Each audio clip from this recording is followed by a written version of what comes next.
if you will, to give New England a run for their money. I don't know what Denver is going to do. It looked like Denver is going the other way. Oakland, they got questions, as far as like what it's going to be with this new coach. Even though, their offense struggled last year, you got to think that they're going to bounce back. So those are some people teams that you think that might jump in there. But those are my three: Houston, Jacksonville, and Pittsburgh. So in the Movie Minute Show chat room, Miss Mocha Bella, she said she got the Chiefs, Jacksonville, and the Steelers. And so you got two of the three that I had, but Mocha Bella has the Chiefs. And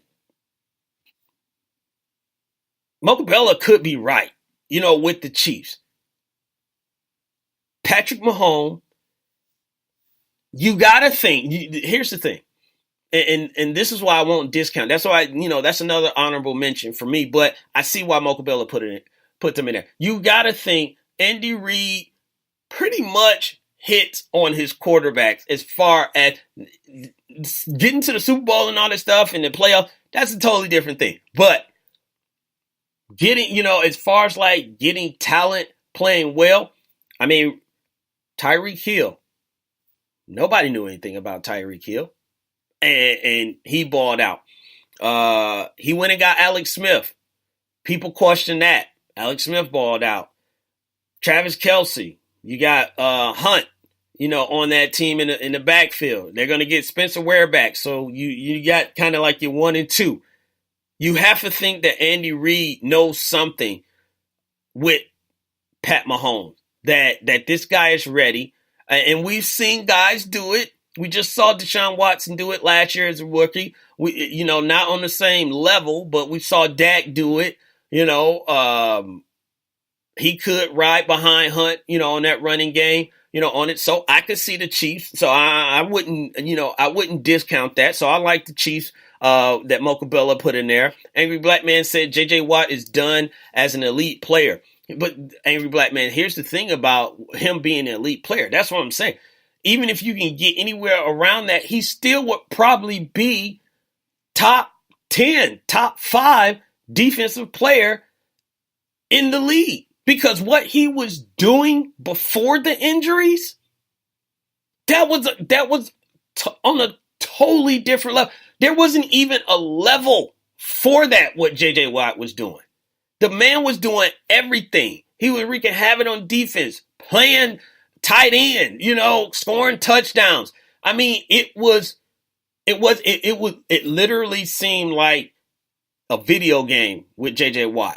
So yeah, I don't think he can get back to that status anymore because he got a back injury and all that stuff, and a back injury ain't no joke at all for any athlete. But if he can even get in the stratosphere of where he was, he still will be one of the top players in the NFL, defensive players. Actually, you could just say top player, of how he impacted the game. So I get what you're saying, but I think, if J.J. Watt is healthy, that still would be an upgrade over a lot of defensive players, on there. So Shelly B was bringing up RG3, so I wanted to touch base, on that. So RG3 is supposed to sign a 1-year deal, I guess next week. I don't know why he wouldn't get his butt in there and do it right away. Maybe he's out of town or something like that. But the Ravens have decided to sign him as a backup quarterback.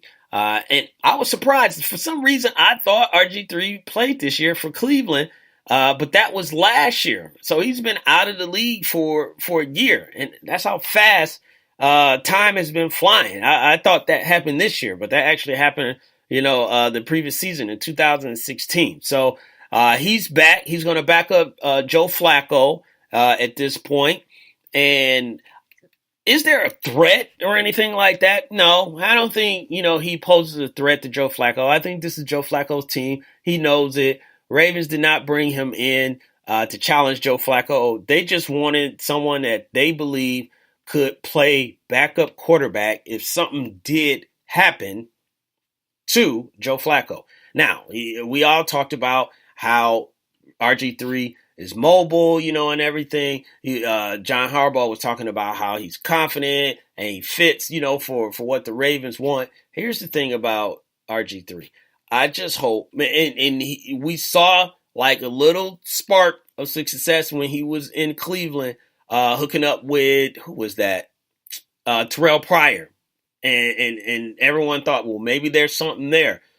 Michael Crabtree will be there. He's not the burner or anything like that, like Terrell Pryor is or anything. But Crabtree is there. You got to think that with this receiving core that the Ravens got, it would work with RG3 if he had to play. Biggest thing and most important thing for RG3, and I'll say this, is that he has to be smarter about just the decisions that he make on the field. Some of the decisions that he makes on the field is what cost him, to me, what cost him his position in Washington. You're the most important player on the team, and you're exposing yourself to the most punishment.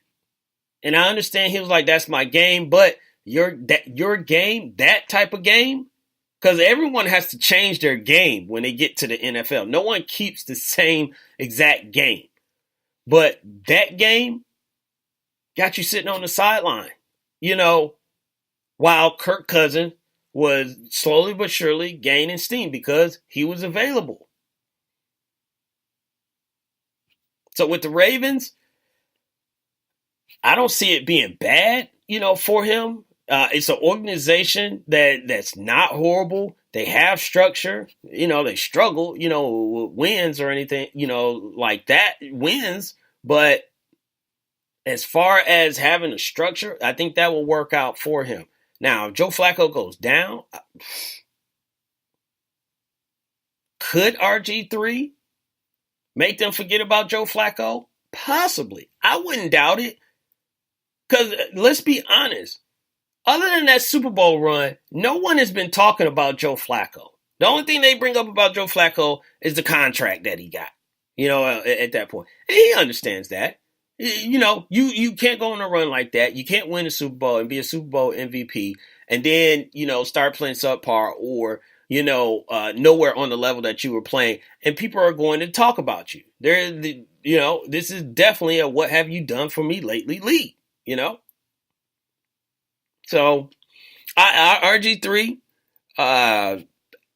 it's a little note, there that he's there, but unless he starts, I won't be, paying attention too much to what's going on, in that situation. So last thing about football that we're going to talk about is, and y'all get upset about me, but trust me, as the season go on, we're going to be talking more and more about this team, and that is the Cleveland Browns. Yes, we're going to talk about the Cleveland Browns real quick, because I don't want y'all, coming after me with daggers, and everything. But the biggest thing really is not necessarily, Cleveland itself. It's really with the QBs that's in the draft. There's been rumors that, QBs is saying, I don't want to go to Cleveland. I don't want to get drafted. Now they're talking about UCLA's, Josh Rosen, got Jim Moore to, say certain things like, that the Cleveland Browns should draft Sam Darnold, basically trying to deter the Cleveland Browns from drafting, Josh Rosen. So should any of these QBs, should QBs of all fashion and form in the draft stay away from Cleveland? And I'm a little surprised by this. If this had been 3 years ago, like when Johnny Manziel was getting drafted, and all that, then I would have said yes, because they didn't have anything, no type of pattern, no type of, history that showed like they are on the come up or they are making the right moves, because they were changing coaches. It seemed like they were changing coaches, if not every year, every other year, You're changing general managers. Your general managers are getting in trouble. So it seems like now, with all the draft picks they got, but in the position that they are in with the first and the fourth pick, and the transactions that they made, getting Jarvis Landry, getting Carlos Hyde, getting experienced players to go along with your young players, it seems like they are in a position to actually be taken serious now. So if I was a quarterback, you definitely want to listen. But if they get a quarterback and then they're going to get, maybe Saquon at number 4, that changes everything. Everything. So I just think, with the Browns, it's not as bad of a situation of where it used to be. I know they're coming off, a 1-32 or 1-31 season over the past 2 years, but you got to start somewhere to get better. Look at the 76ers. We were talking about them for a while, and now, quote unquote, the process is paying off. And this is where the Browns can make that process pay off. And one of those quarterbacks can be what, because here's the thing. There no one is whoever gets drafted there, they're not putting any expectations on the quarterback to take them to the playoffs, win playoff games, win Super Bowls or anything like that, because everybody's expectation is so low. Very low. You just got to make sure the organization is right.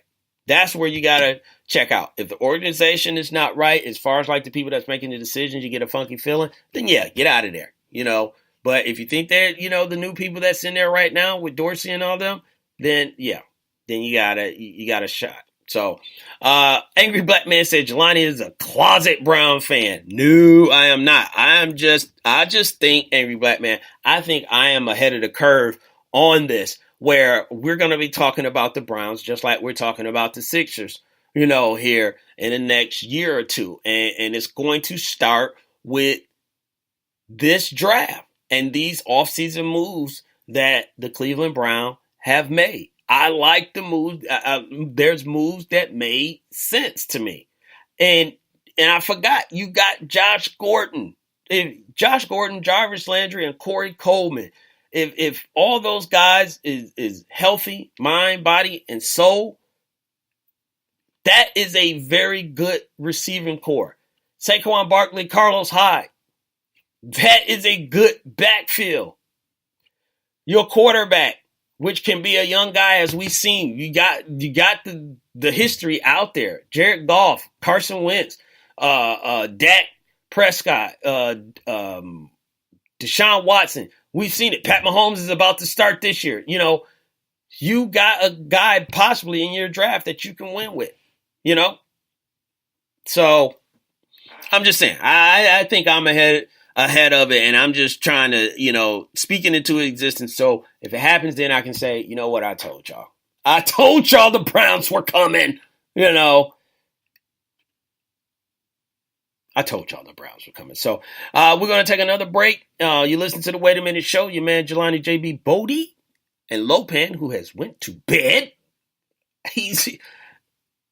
I don't get it. He does nothing, and he's already in the bed. But whatever, we're going to come back, and then we're going to get into some NBA news. And then I may have something special for y'all at the end. I know I got something special. For tune in. You're listening to the Wait a Minute Show on the 2 Live Stews Radio Network.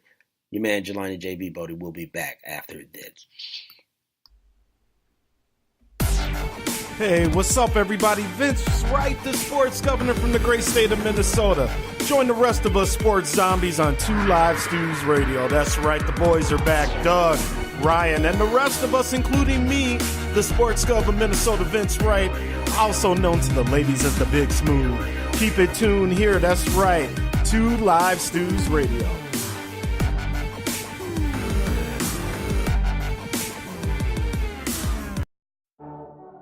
This is number one Chief Rocker Jersey Vern on a Recap Monday doing his recap show. We're going to talk about sports, entertainment. We're going to have call interviews